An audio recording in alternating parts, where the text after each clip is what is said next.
हाय दोस्तों, एक बार फिर से आपका अपना YouTube चैनल में स्वागत है। दोस्तों आप लोग देख रहे हैं मेरा चैनल विनय सर एजुकेशन। दोस्तों आज हम लोग पढ़ेंगे परावैद्युतांक अथवा अपेक्षिक वैद्युतशीलता, डाइलेक्ट्रिक कांस्टेंट और रिलेटिव परमिटिविटी। ठीक है दोस्तों, चलिए सबसे पहले हम लोग देखेंगे परिभाषा वायु या निर्वात में स्थिर बिंदु आवेशों के बीच कार्यरत वैद्युत बल, कार्य करने वाला हमारा वैद्युत बल। समीकरण हमारा कितना होगा, FA बराबर 1/4 पाई एप्सिलॉन नॉट के Q1 Q2 बटा के R स्क्वायर। ठीक है, यह हमारा समीकरण 1 हो गया। ठीक है, अब हमारा समीकरण 2 में कह रहा है कि के परावैद्युतांक वाले माध्यम में उतनी ही दूरी पर स्थित, कह रहा है कि उतनी ही दूरी पर, जितना पहला था उतना हमारा दूसरा ही कह रहा है कि उतनी ही दूरी पर स्थित उन्हीं दो स्थिर बिंदु आवेशों के बीच कार्य करने वाला वैद्युत बल हमारा कितना हो जाएगा, FM बराबर 1/4 पाई एप्सिलॉन नॉट के Q1 Q2 बटा के R स्क्वायर बराबर में हो जाएगा 1/4 पाई एप्सिलॉन Q1 Q2 बटा के R स्क्वायर। हमारा समीकरण 2 हो गया।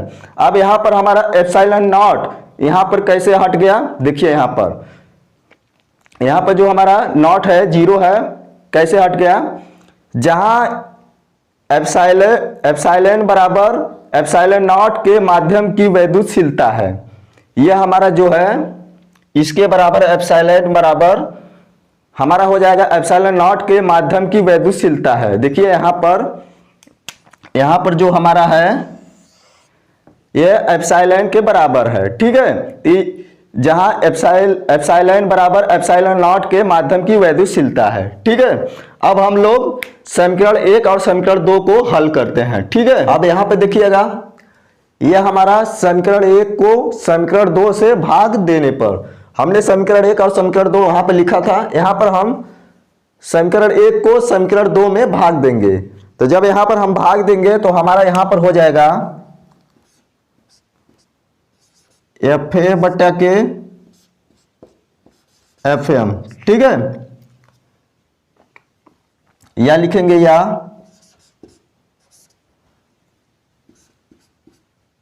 FA बटा के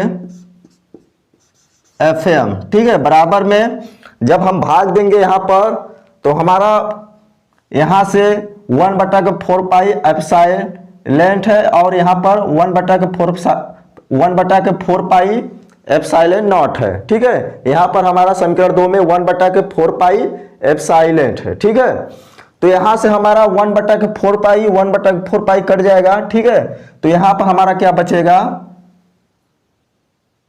समीकरण 1 का 2 में भाग दे रहे हैं। ठीक है, समीकरण 1 का 2 में भाग दे रहे हैं, तो हमारा ऊपर में बचेगा एप्सिलॉन, नीचे बचेगा एप्सिलॉन नॉट। ठीक है, और यहां से हमारा Q1 Q2 बटा के R स्क्वायर कट जाएगा। ठीक है, हमारा यही बचेगा, बराबर में हमारा क्या आ जाएगा,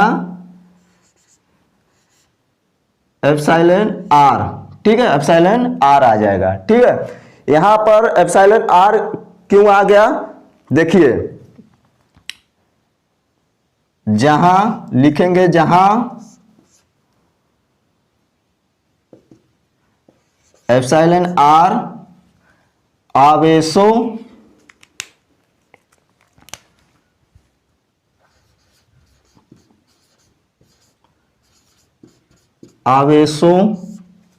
के बीच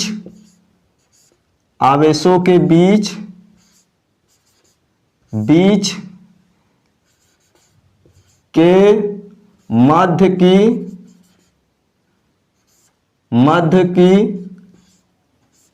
अपेक्षिक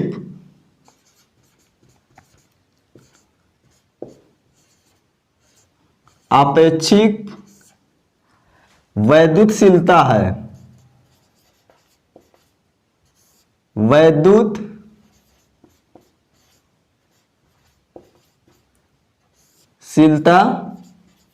वैद्युतशीलता है, जहां हमारा एप्सिलॉन आर आवेशों के बीच के मध्य के अपेक्षिक वैद्युतशीलता है। ठीक है, हमने समीकरण 1 को समीकरण 2 में भाग दिया है, जहां हमारा एफ ए बटा के एफ एम या एफ ए बटा के एफ एम बराबर एप्सिलॉन बटा के एप्सिलॉन नॉट बराबर में हमारा आ जाएगा एप्सिलॉन आर। ठीक है, जहां हमारा एप्सिलॉन आर आवेशों के बीच के मध्य के अपेक्षिक वैद्युतशीलता है। ठीक है, इतना आप लोग समझ गए।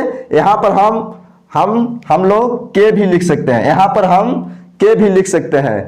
हमारा आवेशों के बीच के मध्य की अपेक्षिक वैद्युतशीलता के भी होता है, और यहां पर एप्सिलॉन आर भी लिख सकते हैं। ठीक है, चलिए समीकरण हल करने के बाद हम नीचे लिखेंगे, अतः किसी माध्यम की परावैद्युतांक वायु या निर्वात में कुछ ही दूरी पर स्थित दो स्थिर बिंदु आवेशों के बीच कार्य मतलब कार्य करने वाला कार्यरत वैद्युत बल तथा उन्हीं आवेशों को उतनी ही दूरी पर उस माध्यम में रखने पर उनके बीच की कार्य करने वाला वैद्युत बल के अनुपात के बराबर होता है। ठीक है, इनके कहने का मतलब है किसी माध्यम की परावैद्युतांक वायु या निर्वात में कुछ ही दूरी पर स्थिर दो स्थिर बिंदु है। ठीक है, बिंदु है, आवेशों के बीच कार्य करने वाला वैद्युत बल तथा उनके आवेशों के उतनी ही दूरी पर